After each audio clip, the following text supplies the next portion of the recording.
Hi, good evening, everybody. Good evening, sir. Yeah, good evening. Good evening, sir. Yeah, how's our Sunday been? Not so stressful. Well, it's a day of rest, I guess. So we'll start soon. I think Dr. Abiola is here already. We'll just wait for her to set up her system, and we'll be good to go. So, I'll encourage us all to, just get your pen, anything, your paper, jot down. We've heard a lot over the past 1 or 2 months now. We've heard a lot, and I'm sure we'll get to learn more and hear more from Dr. Abiola. So, but important thing is just get your pen, paper, write down. I'm hoping that sometime in the next, I'm not sure, maybe next month or so, we will try to put together a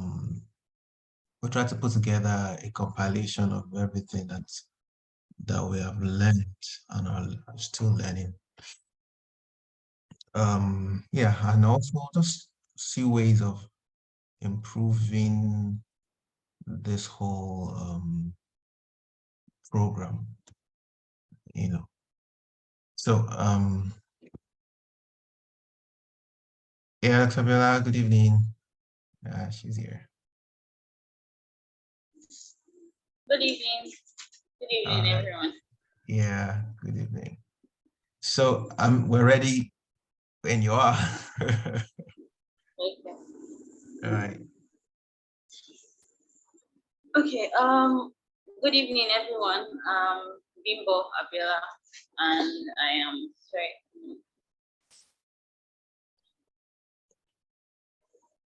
Okay, so maybe I think well, a lot of people don't know you. So maybe you just want to introduce yourself or what you do, where you are, and stuff like that. Okay. I am Bimbo Abiola. I'm currently a surgical resident in Luz. So I'm in Lagos, Nigeria, and I recently marched to the Hospital of University of Pennsylvania this last March cycle. So I'm going to be resuming in a few weeks. So I'm currently in Lagos. Okay, great. Okay, shoot. Okay, so I can Yes, you may, please. Oh, okay. So thank you everybody for coming, and thank you, sir, for inviting me. I hope we will all be able to learn one thing or the other from my story, from my experience. So first of all, I want to say that my experience is not the gold standard. There are so many different paths to getting the same results, some longer, some shorter, some might not look exactly like how my own look like. It's just to take maybe 1 or 2 lessons and then add to your own. But different people, like if you invite so many different Nigerians so much to the US, especially for surgery, which is where I matched, there'll be so many different stories. So mine is just peculiar to me. It might work for everyone, it might not. So it's not about doing things exactly my way, but just saying if you can add 1 or 2 things to your own journey. So let me start from like the background. So before I started medical school, I always wanted to be a doctor in the US. I don't think it particularly affected my preparation or speed or anything anyway. But I just had at the back of my mind that I wanted to practice medicine in the US. So in medical school, I don't think I did anything particularly towards that goal. Like what I knew, I didn't have platforms like this, so we didn't have that much information, or at least I did not. So I didn't know anything about all the other components. So for me, I thought it was just like the exams, writing the exams and passing, and then you get a spot. But it's way more than that. But I didn't know that at the time. And at that time, I also couldn't combine it with medical school in Ife, because I finished from Ife in 2016. So it was like a lot, and I just decided to focus on doing well in school, and then that was all I did actually. just face school. So I didn't start reading for steps until I finished from medical school. And I don't think I did anything consciously towards matching in the US in medical school. So I finished in 2016. During house job was also very tedious. I saw that I wasn't reading effectively, so I just gave up. At first, when I first started house job, I thought I was going to be able to read, but I could not. And again, that's just me. Some people can, I could not. So I just stopped. And then I started reading again during my service year. So I started reading for step 1 when I was 7. Before then, even at this time, I hadn't still known so many details about the process, to be honest. So it was still just like, which we are all conversant with in Nigeria. It's just a matter of like, oh, do these exams. We are just very exam and score oriented in that way. So that was what I felt it was, and that was the end. So I took the entire service year to read for my exams. And I was, thankfully, I had a lot of support when it came to finances from my parents and my siblings. So I wasn't really worried about looking for money. And that's why I'm saying that that's my own journey. It's not the same for other people. But for me, I wasn't really worried about making money. So I got a job where I was doing it maybe three times a week or 4 times a week, and wasn't doing any crazy calls or anything like that. So I had time to read a lot. So at the end of service, I think I finished service in April. I wrote step 1 in June, and the result came out fine. So thankfully. So it was after step 1, it was after the exam that I actually was like, okay, so what else am I going to need? I think that was when I started thinking about other things I'm going to need to be able to apply. And then that was when I found out that, oh, you needed research, you needed to have clinical experience, and then started finding out all these other aspects. That was after I got my results for step 1. That was that was mid 2019.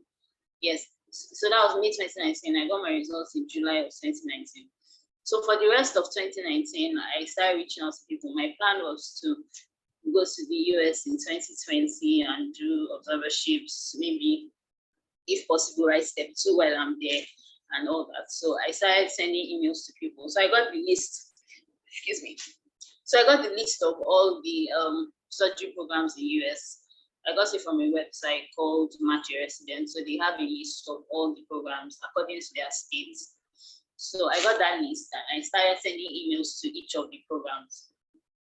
Like I had a book, so I was actually following it. Like I wrote the names of all the. I think I had 2 books because the programs are like 300 or something. So I had 2 books. I had a lot of time as well because I wasn't doing any work at that time, and that was what I was just dedicated to. So I had like 2 books, and I would write the name of hospital. I'll email the program coordinator, email the program director, and I wanted to keep tabs on. Have they sent me an email back? And like if they don't, in another 2 weeks, I send another message. And then I also try to look at the faculty members in surgery and see if there was any Nigerian. For me, it felt like, okay, there will be a bit of familiarity there. Now, in all cases, some Nigerians are not really nice to Nigerians. And most of them are, but some are not really. But that was my own thought at the time anyway. That it was just easier to reach out to someone who kind of maybe even understood where you're coming from and not just somebody that doesn't understand the Nigerian system at all. So a number of them actually replied, to be fair, but some are just not interested.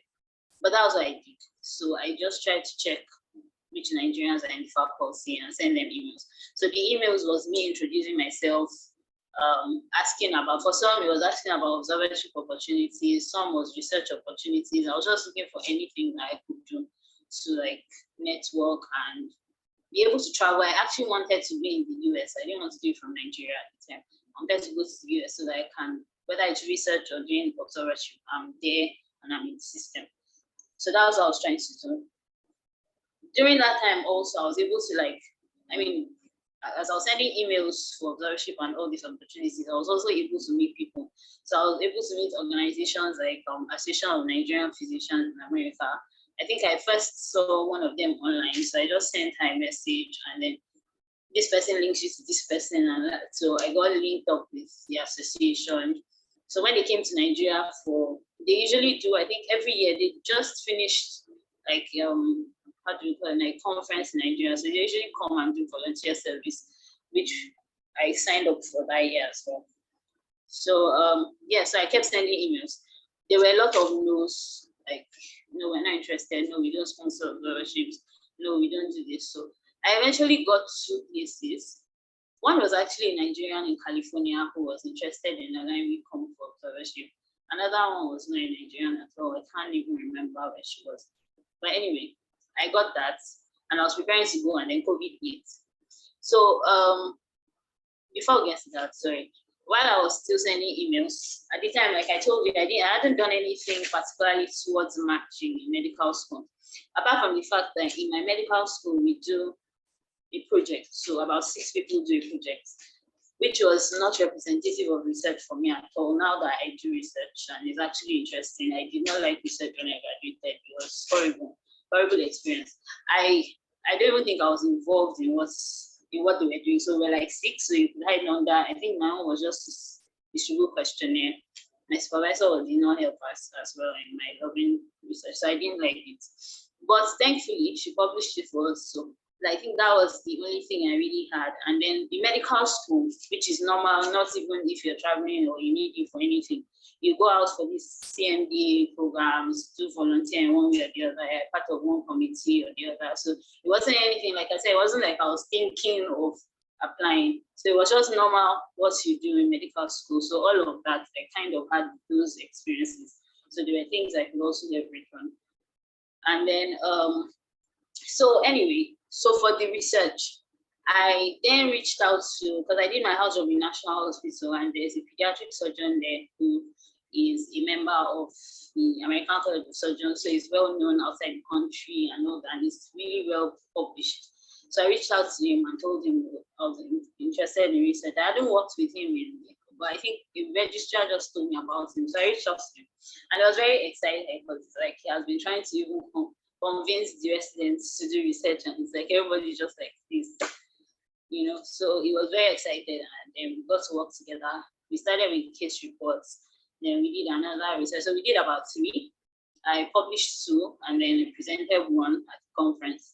So that was how I spent that time before 2020. So 2020, that was where I presented at the conference. So it was the West African College of Surgeons conference, which is an international conference. So most of these people have been sending emails to, actually, some of them showed up at that conference. So I was able to meet them face to face. It's kind of better to talk with them one-on-one. Like, for example, one of the people I actually sent emails to was like, she thought it was a scammer.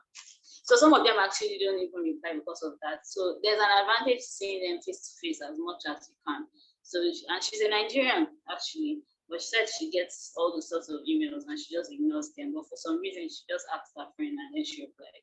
But seeing me face to face obviously made it more like, okay, this is real, and then made her more helpful and all that. So that was the advantage of our conference. There's so many other Nigerians that I'd met, or rather that I sent emails to. I was able to meet during the conference. A number of program directors also came, like those non-Nigerian program directors came for the conference. I was able to introduce myself. Then my presentation at the conference was also helpful. So they watched, some of them watched my presentation, and then it was easier to just introduce yourself that way. And then they asked you questions about the presentation, not like to grill you, but they're just interested really.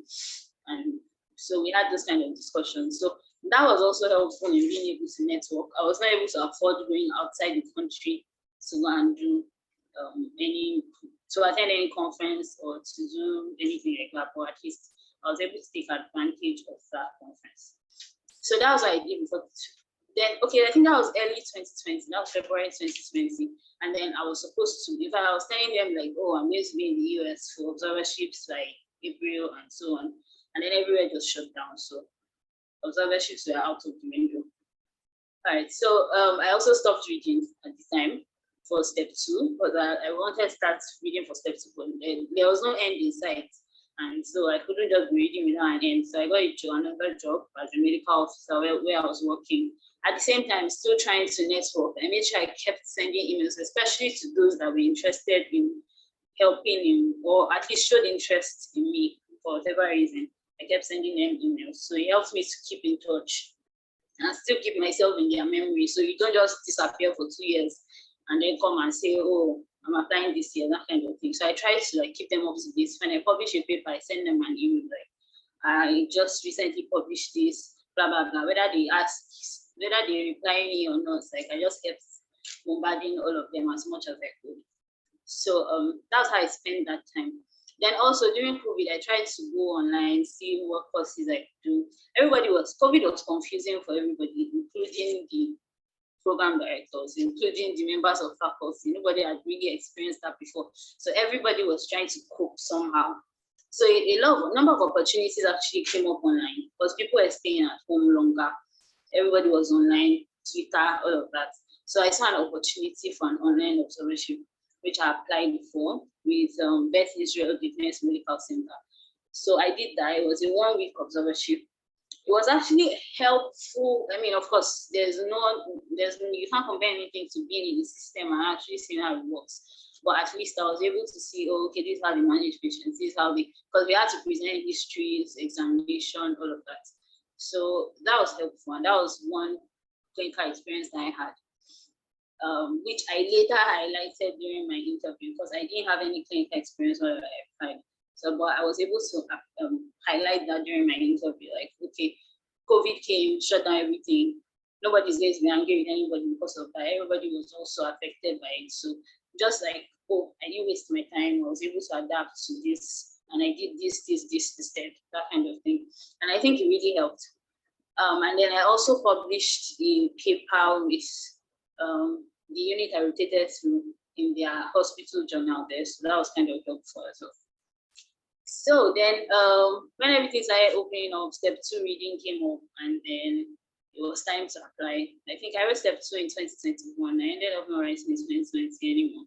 I also didn't do any observerships anymore. So I wrote step 2 in 2021. And then I think I wrote step 2 really late, so I couldn't make the application for 2021. So I decided to apply in 2022. Meanwhile, I joined youth around the end of 2021.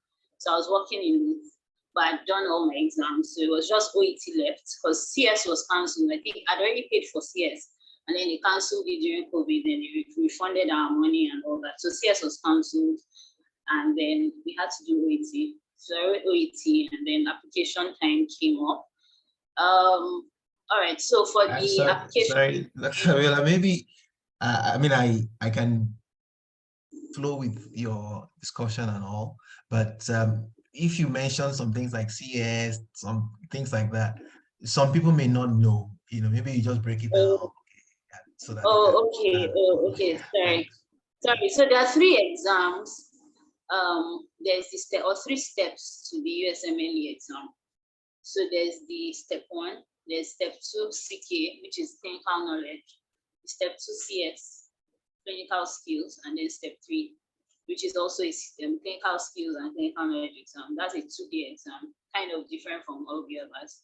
So step 1, you can do it in Ghana. Step 2 CK, you can also do in Ghana. It's a multiple choice exam that you can do in Ghana. You can also do in US if you're in the US. But for CS and step 3, you have to do it in the US. So because clinical skills involves collecting the patients, talking to patients, interacting with patients, and all that. That was why it was cancelled for the COVID during COVID. So they replaced that with OET. OET is an English exam, just like similar to IELTS. Sorry, I want to ask you a question, Dr. Adeyemi. Who are the people? Who am I speaking with, and what level are they, so that I know how much they know? So essentially, a final year medical student. But a few have joined who are in the lower classes, but essentially the bulk is final year medical students. We have a few people here and there who are not in final year, but bulk is final year. Okay, I'll just try to be as detailed as possible, and just in case, because I'm used to talking to different kind of people, some understand. So just in case, you can draw me back. Right, yeah.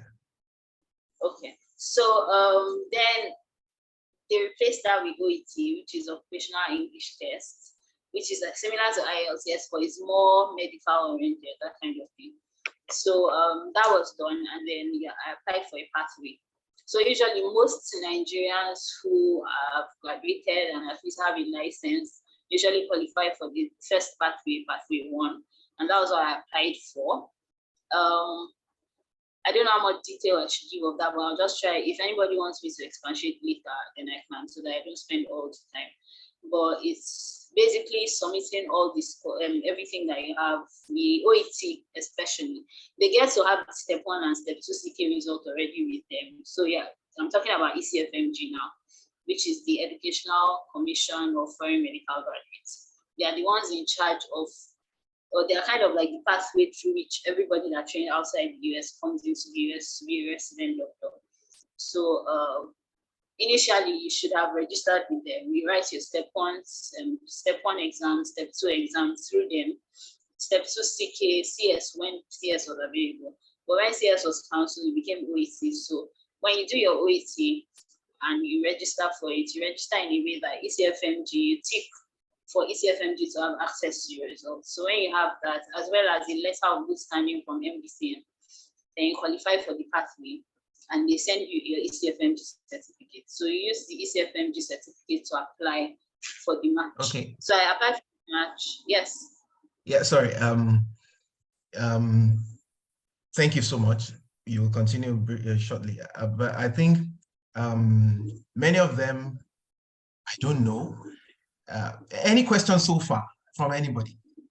Are you lost? Are you flowing? Is there somewhere we need to fill in, information? ECFMG, for example, all those things. Anybody has any questions so far? Are we flowing? You could just unmute yourself and speak.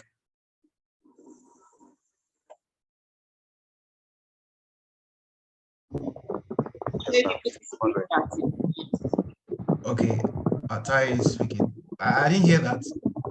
Yeah, so we're following that.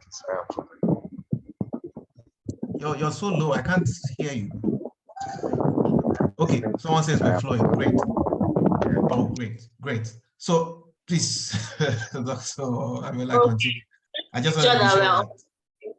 Yeah, not yet. Someone said not yet. Okay, so I think we have a mixed.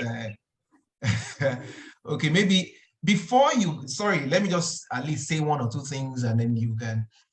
Usually, before you can apply for the exams, you have to be known by a body called the ECFMG, which is Educational Commission for Foreign Medical Graduates. Your school has to be in the World School Directory. Of course, your school is, and then from there you'll start. I really can't remember the details of how to, register for ECFMG verification and stuff, but you have to go through a process of verification. Maybe you send your school result, which you don't have yet, but it's important that you should know that once you have graduated and you have your certificate, that certificate will be source verified by that body, ECFMG. So then you pay, I think there's a fee you pay for stuff like that. So, but it's the aim of this meeting is to make you know ahead, like to give you information, before you get to the point you need it.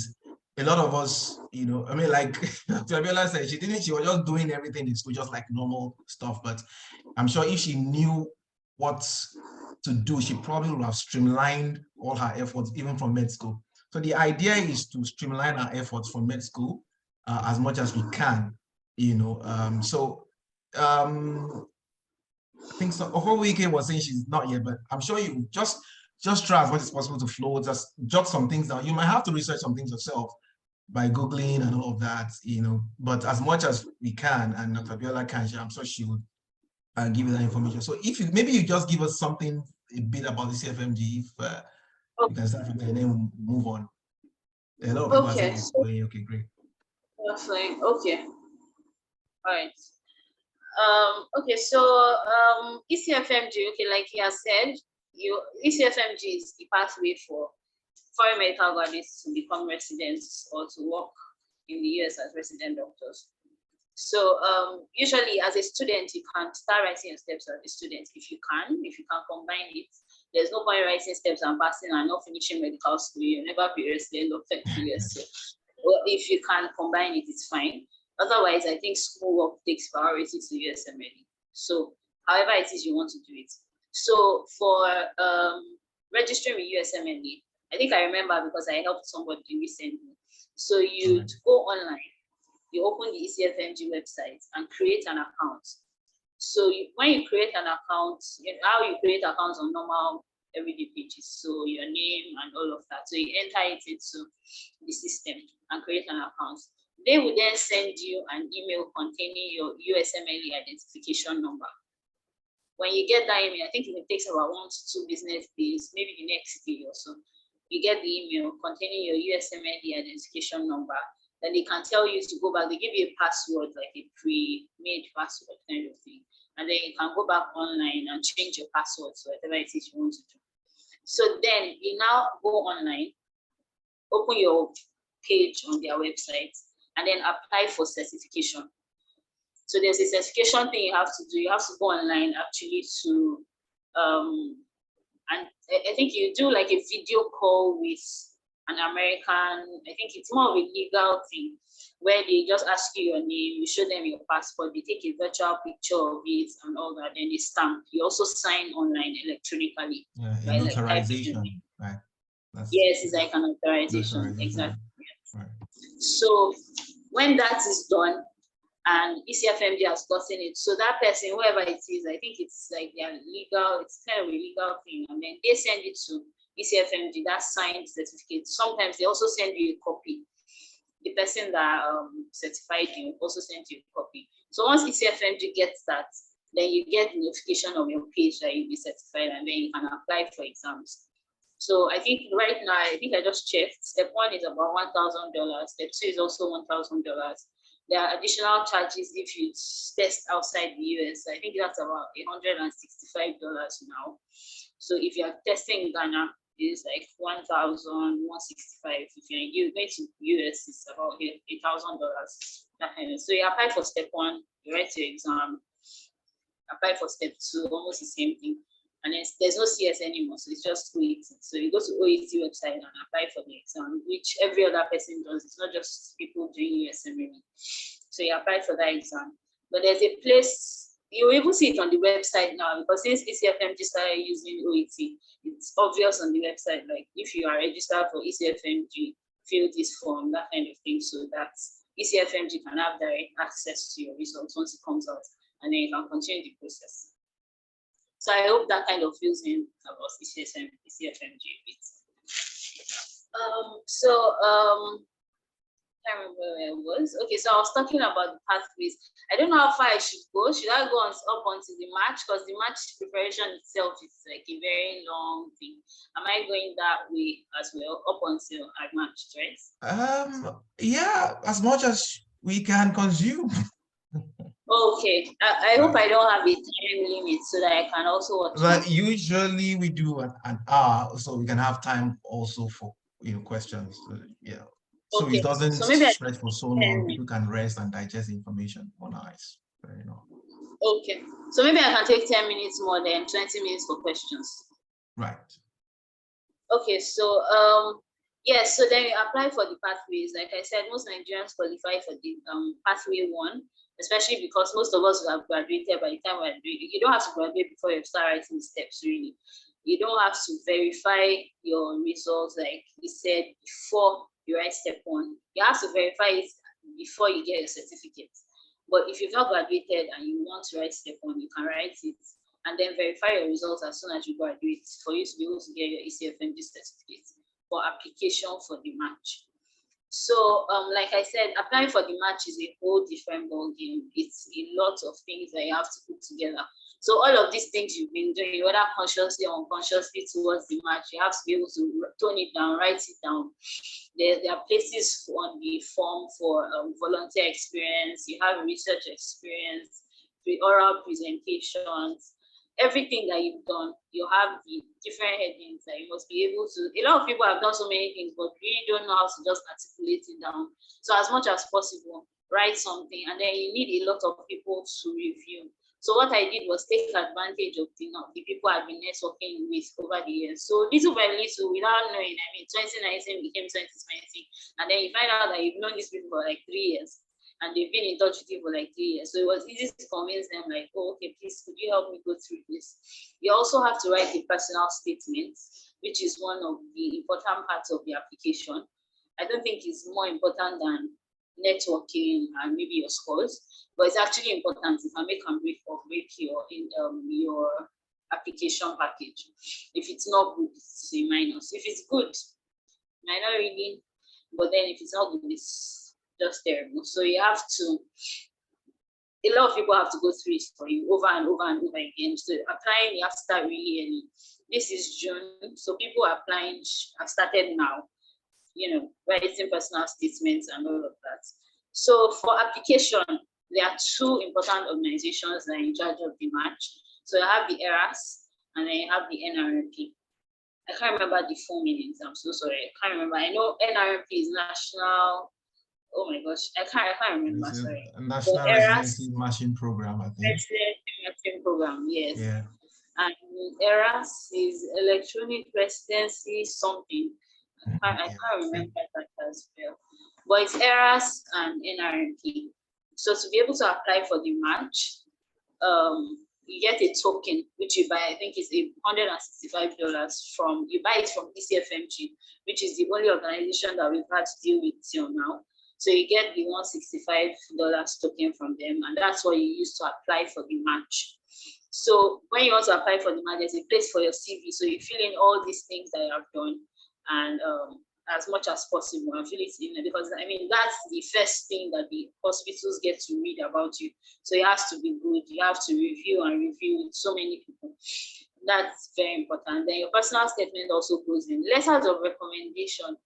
You need, I think it's a maximum of 4 that you can put into ERAS, but you have to do your own research. So when you want to apply for a specialty, you go online.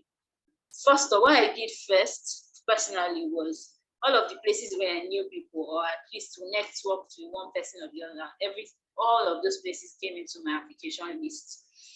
You could also go to their websites, make sure that their criteria, you meet their criteria. Because the thing is, ERAS will not warn you why you should not apply to somewhere. It's entirely your business figuring out where you want to apply. If you decide to just apply to anyone randomly and you don't meet the criteria, ERAS is not going to warn you, and then you lose your money. So if they say, oh, we don't want so number of years of graduation, don't bother applying. There are so many other places that you'll be qualified for, so don't even bother. Unless you know somebody there. And that's the importance of networking, because even if the computer filters you out, and it's not like they go around saying, oh, let's throw this one away. Oh, this one doesn't mean, let's throw it away. So the computer filters it out, and they don't even get to read anyone that doesn't get to their criteria. That doesn't meet their criteria, rather. So if you know somebody there, the person can now bring out your application and say, oh, okay, see this person. Apart from this, he meets this is amazing, he does this, he does that. That's the only reason why I would say you should apply somewhere where you don't meet their criteria. Otherwise, you should absolutely make sure, check that they sponsor visas. If you're going to need a visa, see the kind of visas they sponsor, stuff like that. So I did all of that myself. I paid for some services, but I saw that they weren't really helpful. I used Match Residents. They don't have updated information, at least as at the time I was applying. So I had to do the work myself and go from like hospital to hospital. Thankfully, surgery doesn't have that many programs. I think they're only 325. For like internal medicine, where you have thousands of programs, you might not be able to do that. But whatever it is, just make sure that you're able to see the current criteria and make a choice by yourself. So that's how you pick. And then you pay, I think I applied to 140 something programs, and I paid about $3,000. So that's apart from the token that you bought, then you pay for each individual program that you're applying for. So that's for ERAS. For NRMP, which is in charge of the matching and all that, you have to pay a separate $70 to them to apply for the match. So you're not going to match if you don't register with NRMP. So very important to register with those two organizations. The match, I mean, the NRMP are the ones that ensure that you match while you're applying with ERAS. So after a while, you get interviews. When you submit your application, you get interviews, you do your interviews. They give you an opportunity to rank the programs according to how you want them. So I had 9 interviews. I had, okay, so I was able to rank the 9 interviews like in order. I wanted to be in, let's say for example, you want to be in Duke as #1, then University of Pennsylvania #2, this one #3. Because some people ask like, oh, okay, you applied to 9, so how many took you? You can't really know. Your own is just to rank them in the order of which you want them, and then they pick the one that matches. Like they look at your preference, look at the hospital's preference, and then I think I matched my #5 program. So that's how it works. I talked about choosing the hospital, so you go online and make sure that you meet the criteria. Otherwise, don't apply. Don't, even if it's just 80 that you meet the criteria, just apply to the 80 and don't bother wasting money. So that's how that works. So then match day comes and then you find out if you matched or not. I'm still in the process of onboarding and all of that, which is another stress on its own. So, but I don't think I can really talk on that now until I'm done because there are so many different aspects of it. But then, yes, that's how what you do up until you get matched. Challenges that I had were probably, I would say, observerships on COVID. I still did not have observership. I didn't have any US clinical experience. And a lot of places actually asked me. It's probably the reason why I didn't match to my #1. I think I keep telling myself that anyway. But not having US clinical experience is a big red flag for a lot of them, because to be honest, it's not easy to just come from another country and understand how the US works. But I was able, like I said, the interview is another time for you to be able to project and be able to talk. Apart from the fact that you've networked with a lot of people that can speak for you and say, okay, this was totally out of our control.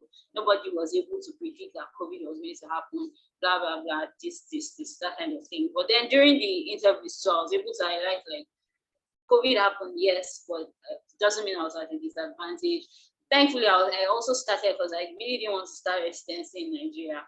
But starting actually was also a plus because they are able to say, oh, okay, this person is not just seeing surgery and thinking like, oh, it's just one very amazing thing. Like you've never had any experience, you're just fascinated and you just want to do, and you don't have experience even in Nigeria and you don't have US experience. So I was able to say, oh, okay, I just recently started working as a surgical trainee and I was able to learn fast. I've been able to do this.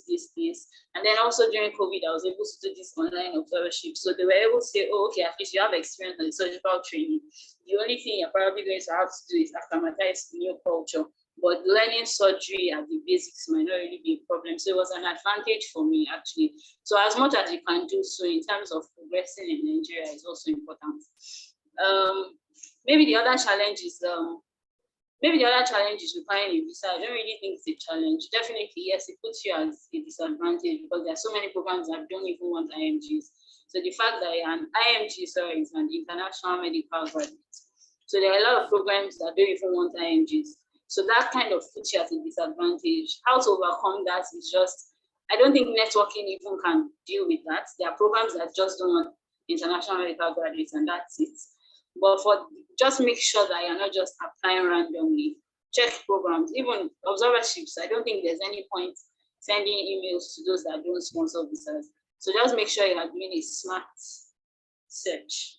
And yeah, and I think it would work out well. Like I said before I started, it's not always like the smooth road or the same. For some people, it's faster. I felt mine was very long, but then, I mean, the end justifies whatever part it is. So I hope we'll be able to learn one or two things. Thank you. All right, thank you so much. Thank you. You did a very good job compressing everything. I even wrote some things down which I want to highlight as well to everybody. So the floor is open. We all heard. I'm sure we have questions, we have comments and all. If you have, can you raise your hand so that I can acknowledge and you can go ahead? Maybe just introduce yourself and okay, we have Samuel. Okay, we'll start with Samuel then. Samuel, you can go ahead. Yeah, good evening. Right. Yeah, good evening, sir. Good evening, Ma. Right. Yeah, thank you very much for the. Can you hear me? Yeah, faintly, but I think it's okay. Okay, is it better now, sir? Oh yes, a lot better. Yeah, a lot better. All right. Yeah, thank you, Ma, for this wonderful experience, you sharing your experience with us. I'm sure my colleagues will testify to it that we've done a lot from it. So Ma, I just have two questions here. You said something about the sponsoring observership visa. Please, can you clarify a little bit on that? And also, I'm just curious about the interview. How does it go? Like, what kind of things are we likely to be asked, or expected questions, or like, I'm sure it won't be like the medical school interview where you'll be that agitated. So yeah, if you can share your experience on. Thank you. Okay. I think you could just go ahead. We'll take the others. Okay, so I'm sorry, I don't know if I mentioned sponsoring observership visa, or I'm not sure if I mentioned that. But what I want to say about the observership is, okay, so there are some programs that will give you for observerships. It's usually a B1, B2 visa, which is like a visitor's visa. Then we also have a visa for research, which I said was also what I was looking for, research fellowship. Most of the hospitals will sponsor you for a J1 visa. So for the observership and the B1, B2 visa, the hospital doesn't really sponsor you. Some might give you a letter showing that, oh, she's coming to our program. So kind of like a letter of introduction that you take to the embassy. They might or might not give you the visa, but then they'll give you a letter just to show that, yes, this person is actually coming here. For the J visas, which is usually for the research fellowships, or like I'm also going, there's also a J1 clinical, I'm also going to be on the J visa for a clinical. So there's J1 research, J1 clinical, depending on what it is that you're able to get. But for the research, yes, the hospital will have to sponsor you for the J1 visa. If you get a research fellowship, the hospital will sponsor for a J1 visa. But for observerships, it's totally your responsibility to get the observerships. They might give you a letter, an official letter to show in the embassy that you're going. But it's a B1, B2 visa, and then it's also getting very difficult to get those visa appointment dates in Nigeria, especially for B1, B2. So it's quite of a challenge for everybody across the board. But I mean, we can still try. So that's for the observation. For the interview, okay, so the interviews are not, thankfully, that's another good thing COVID did, because I cannot imagine having to have gone to the US and then be traveling from city to city for all the 9 programs. It would have been so much money. So I did all of my interviews from Ruth in an office in Ruth, and I was able to do all my interviews there. Thankfully, I hope it stays that way for a long time so that people don't have to use so much money on the interview process. So the interviews are usually just like conversations, to be honest. They already have your CV, they have everything they need, they can read, they can see your score, they don't want to meet you and be sure that let me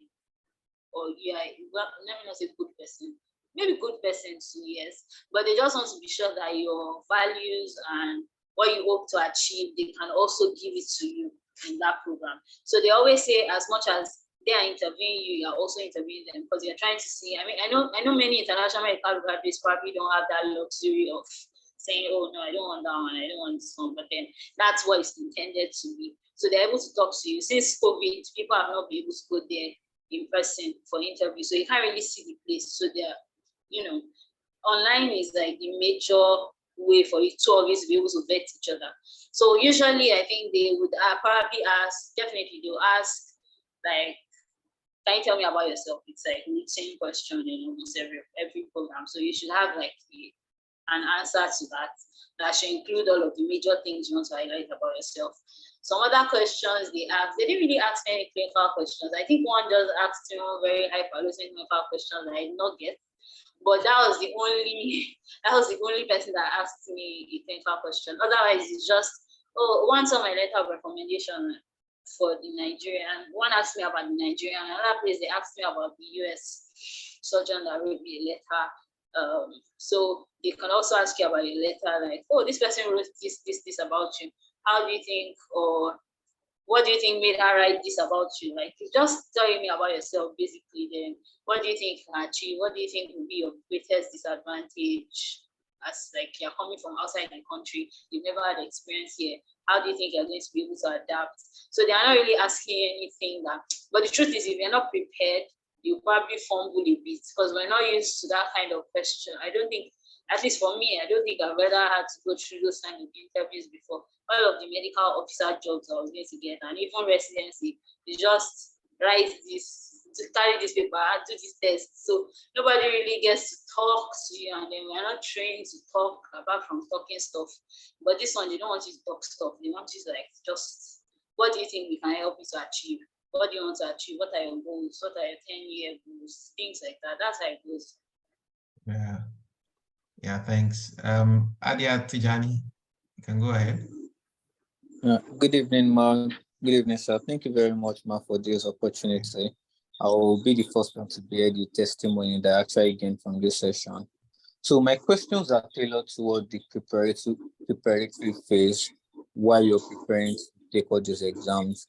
So as house officers, what will you advise as house officers for they to do their program in state hospitals or federal hospitals because of the advantage that it is saying that you may have time in one?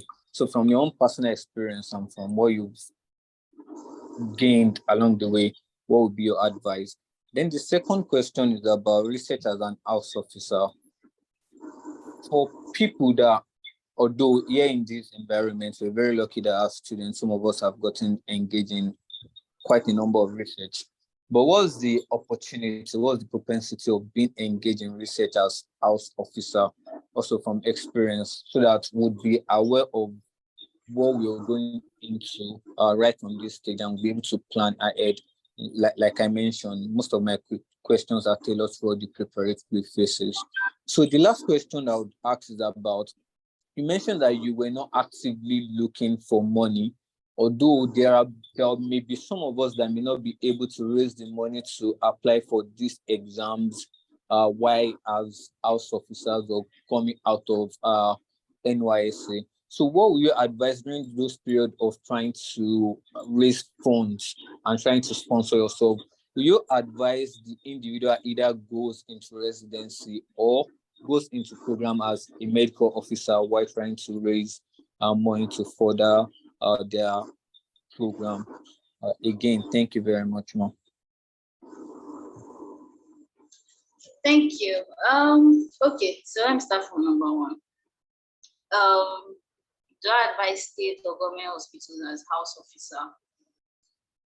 I don't really have any experience with state. I did my house job in National Hospital. It was very extremely busy because of the kind of people that used to come. So it's not like, I don't know, it's not like we're doing doctor work, but we're just doing errand boy work up and down because like senators, husband, this one, so it was high people. So we're doing a lot of work. I think state hospitals were probably very busy. I don't know if there's any hospital that is not very busy. Now, I think it also depends on you. If you think you can read for it, I don't know if you're a house officer already, but if you think you're able to combine reading for it with effectively carrying out your work, it's fine. I think you can combine it. But I don't know if states and government is any different. I really cannot comment on that. I know in Lagos, a number of house officers are always complaining, like, they don't even know why they came to roots. They should have gone to HMOs or states. So maybe, I don't know. So maybe the states ones are easier, or maybe they are a bit more, so the work is better shared or something. I really am not sure about that. But for me, I couldn't combine it because I saw that I wasn't able to read effectively. And there's no point, especially at that time, the step one was scored and I was aiming at a particular score. So there was no point for me just like writing to get anything anyhow. Maybe now that it's pass or fail, at least you're not really aiming at anything, even though it's still good to read well and do well, but maybe you can still take that chance as a house officer if you're able to combine it. For research as house officers, I think, in my opinion, that you can do research well as a house officer. You can walk up to, okay, like I said before, you can send emails to people in the US or on Twitter, follow as many, if you're interested in surgery, You can follow as many surgery residency programs. The algorithm kind of brings opportunities your way. So you see people that want someone to work with them for research or something. So you get all of that. That's one. Number two, which I think might be the easiest to do, is if you're in the specialty you want to do, if you pick the specialty or any specialty at all, I don't think it really matters what specialty you do the research in, especially as a house officer. I changed my mind during house job to surgery. It was 1G when I finished medical school. So I don't think you have to be like, you have to, I mean, even now, you might not be sure by the time you're done with house job about the specialty you initially wanted to do. So whatever specialty it is you find interesting, maybe you see a case in the clinic or you see a case on the ward that it's kind of strange or it's just interesting to you, you can just write a case report. It's like the easiest thing to write. I started with a case report too when I started research on a patient with splenic abscess. So you have the case notes, you just summarize the case notes, and then you just get a lot of papers and do a literature review and see what people have said about splenic abscess, see how they've managed it, see how you manage your own. Those are the easiest. I'm currently also writing one about traumatic orchidectomy, which is not very, very common. So you can just pick something like that. You are not doing any going up and down to share questionnaire and all that. So that's usually the easiest one to start with, especially if you don't have all that time. So you just summarize the case notes, talk to your consultant because there will be consultant patients. So you talk to the consultants, let them know that, oh, I'm interested in doing this. A lot of them are also interested because they want their name to be there, especially if you want to be professors at some point. So they'll be very happy. So just get a case. I think that's the easiest one to do.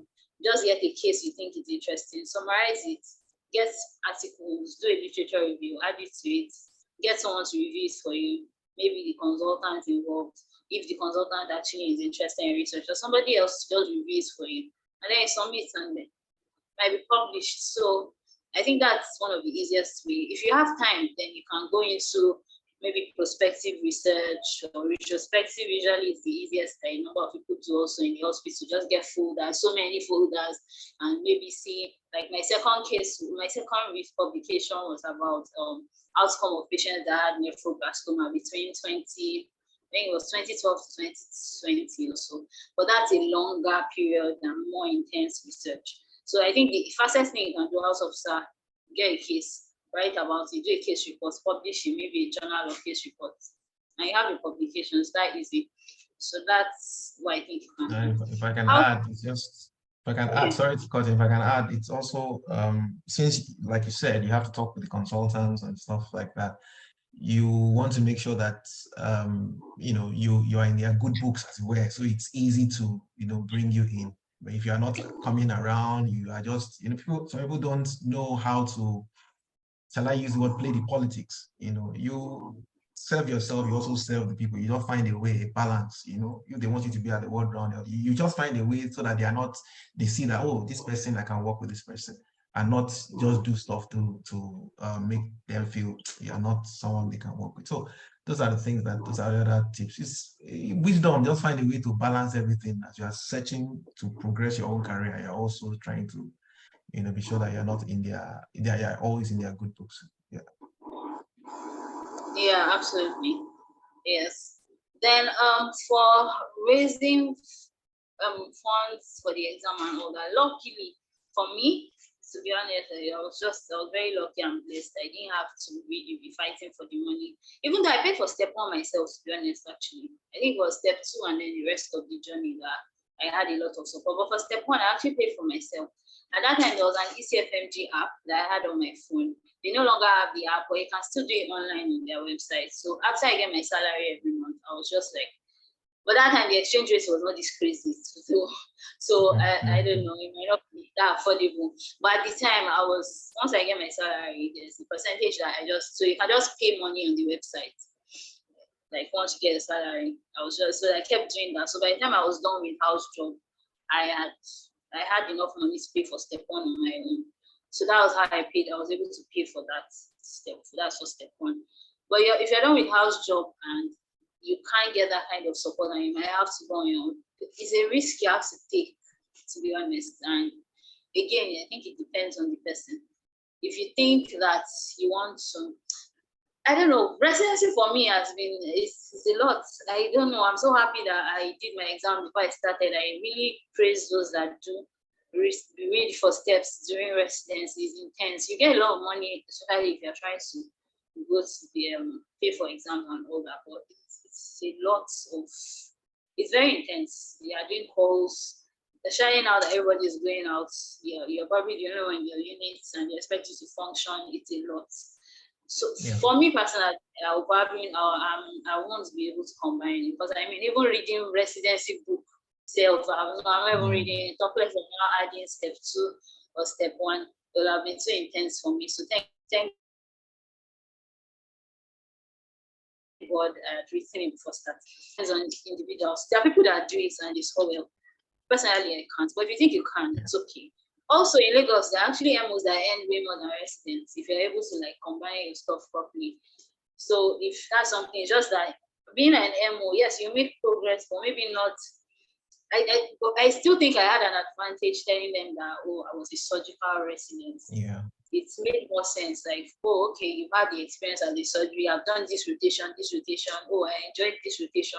So they know that, oh, we're not just teaching her from scratch, and then we don't even know where she's coming from. We don't know how much. But actually, I want to be a surgeon. I've been a surgical resident for the past 1 year. It's just like, okay, so we're not starting from scratch at least. So if anything, she's just going to have to learn how to maybe adapt to our culture, see different patients, maybe that kind of thing. So I think it's a risk you have to take. If you think you want to raise a lot of funds, go into residency, work as an MO, depends on you, to be honest. It depends on you. For me, I don't think I would have been able to combine in residency. I don't think I would have resumed if I didn't step 2 before starting. So I don't think I would have. But then it depends on you. People do it in residency. I know people that are speaking for it right now in residency. And or maybe I'm just being like that because I got support. I don't know. Maybe if I really didn't have any choice, I'll probably be able to combine it. But I think it depends on you. You probably have to make that decision yourself. Yeah, thanks. Indeed, it's actually quite tough as a resident to go preparing for exams. You are preparing for part 1 as well as also preparing for USMLE, because you don't want to lose both sides. You don't want to. You just have to keep, at it. So let me just chip in that as much as you can, whatever you can do, start early, so that by the time, even if you are starting as a resident, you have already done, a lot. Maybe it's at least step 1 or something that's already out of the way. It reduces the bulk of what you need to study for. Because I tell you, residency, wherever you are doing it, whether anywhere, there's nowhere that is easy. We have this thing of saying, oh, you say it is busy. Everywhere they say the same thing. Go to Lu, they'll say I don't have time. Go to you say I don't have time. Last week they'll say, oh, it's the same thing everywhere. So Adebambo, you can go ahead, please. It's already an hour, so we can quickly round up. Adebambo. Thank you very much, sir. Thank you, ma'am, for a robust discussion. Like a few months ago, something was sent to our group page that I would like to very Adebambo, rapidly are you in final read. yet? Just introduce so we can know. I think the others are. Oh, okay. Yeah. I'm sorry, sir. Yes, I'm a final year MBBS student. All right. Yes, sir. So please, can I read the paragraph I want to, because it's very important to the question I want to ask. Please go ahead. Just make it quick. Okay, so it was sent that if you're a medical student and plan on writing the USMLE to practice in the US one day, it's advisable that you register for the ECFMG certification before 2023 ends. From 2024, any medical student or doctor whose medical school isn't recognized by the WFME won't be able to apply and register for ECFMG certification. Currently, Nigerian medical students aren't recognized by the WFME. So after 2024, if you haven't registered for ECFMG certification, you won't be able to practice, you won't be able to do so again, nor write USMLE to practice in the US. So I want to know what this has, the implication it has on we that haven't written the exam and are not planning to do so, or may not be planning to do so before this year ends. I don't know if it's valid information or. Then my second question would be what are the pathways to getting an observership?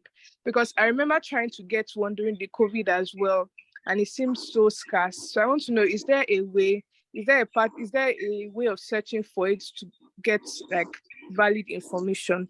Thank you very much, sir. Yeah.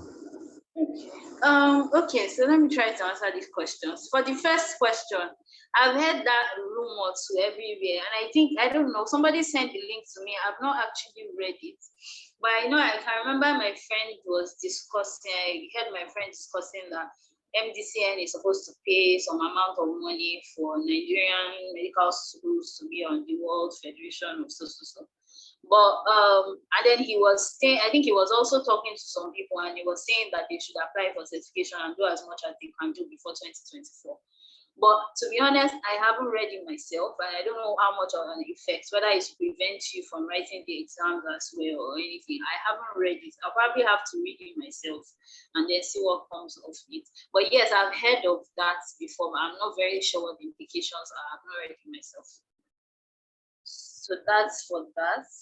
Then the pathways to getting observerships. Observerships right now are hard to get, to be honest.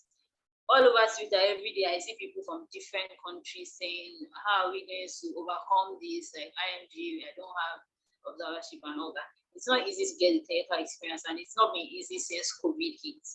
So I don't know if there's any way of getting it. If you have money though, if you have a lot of money to spend on it, then you get, there are so many organizations that organize observerships.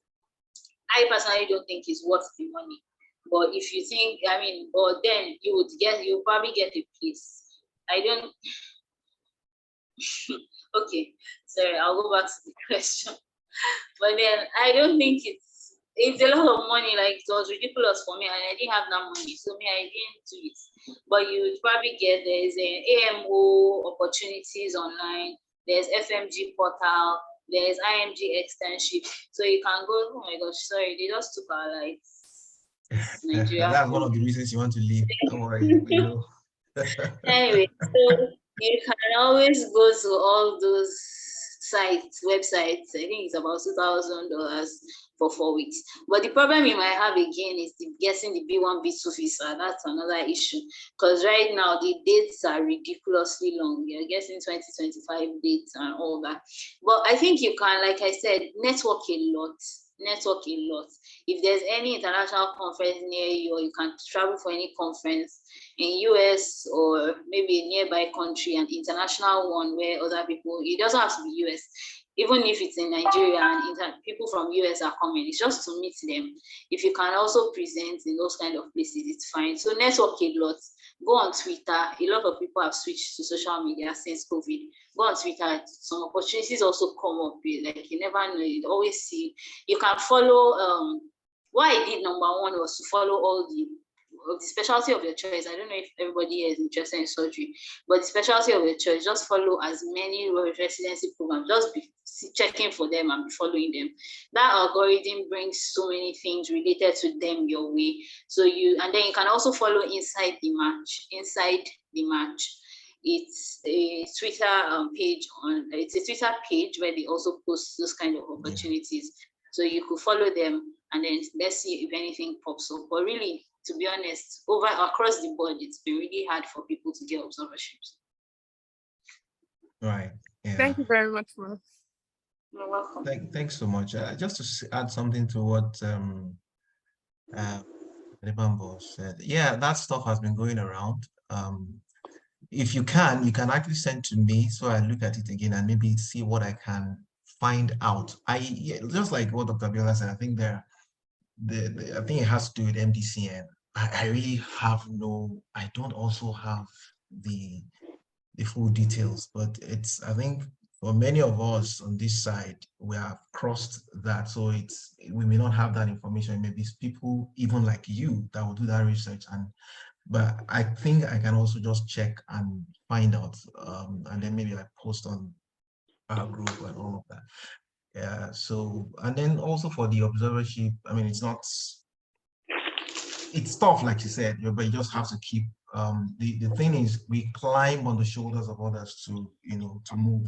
So, go to people who are already, maybe already there making moves. This forum is another kind of thing we can, network and stuff like that. I'm sure there'll be people here that have one or two information. And what I do is what I've been saying is I try to encourage all of us. Share information, don't hoard information. Sharing information makes you better. That's the thing. If you don't think, I have information, let me keep it. The truth of the matter, when you share it, by the time that information is coming back to you, it's better processed, and you will even, you benefit from it. So don't hoard information. So like I said, I will do more research into that and post on the group. So Abiola, I just want to ask 1 or 2 questions Thank you, before sir. close is closing. Yeah, we're closing. Okay, some people are asking for emails, we're asking for your Twitter. I think I already posted a Twitter's handle on the page on the WhatsApp group, but I think we can still put it here. You can type it in the chat, if you will. And then just want to say that you mentioned a website, a list of programs, a website that has a list of the programs in the US. If you can, maybe there are quite a number of things I feel you can write, just send by text, then we can disseminate to everybody so that we can just have it. Of course, this meeting is recorded. We'll look through it again and try and bring out all the important details for everybody, maybe in a written format or in a summary, so we can all follow. But if you can just tell us that website that has a list of all those programs. Do you remember that website? Yes. So it's Match a Resident. Match a Resident. Okay. Yes. That has a list of all the programs available. Okay. Yeah. Okay. Yeah. So you just go online, just check surgery residency programs in US and Match a Resident. It's the list to come out. So you find the list. I think they list it based on like states or something, but you find the list there. Okay. All right. Thank you so much. So I think we have come to the end. I would like to thank you. Thank you so much for committing to this. Thank you for helping people coming behind and all of that. God bless you indeed. And for everybody who has been here, I'm seeing some faces, some names that like I've not seen in a while. So you're welcome. Thank you for joining. You made it worthwhile. I also want to say that let's not get discouraged at all. You see, you hear stories and stories and stories, but your own story can be different. It doesn't have to be, oh, it's tough. No, it can be different. And money, don't let money deter you. Just keep applying, whatever. Don't let money. And I think that the best time, for my personal experience, best time to prepare for a lot of exams is NYSC. Just pray, you get somewhere where you go to clinic and close by 2 o'clock or something like that. House job is really tough. By the time you start working, it can be tough. But NYSC, you can do all you want at that time, and then you can also do a lot of research as well if you wish at the time. So thank you everybody for coming. We'll continue our discussions on the group. As many as have not joined, if you wish to, the group is actually for people interested in surgery or who are undecided. Can come join us and we'll just continue discussing. So, Abiola, thank you. I'll still message you, just have maybe all of those things that I'll let you know what are the things that we need to get from you that you can, in text form and then disseminate. All right, so thank you so much. Have a great Sunday evening. We shall meet again sometime soon. Thank you. Thank you for having me.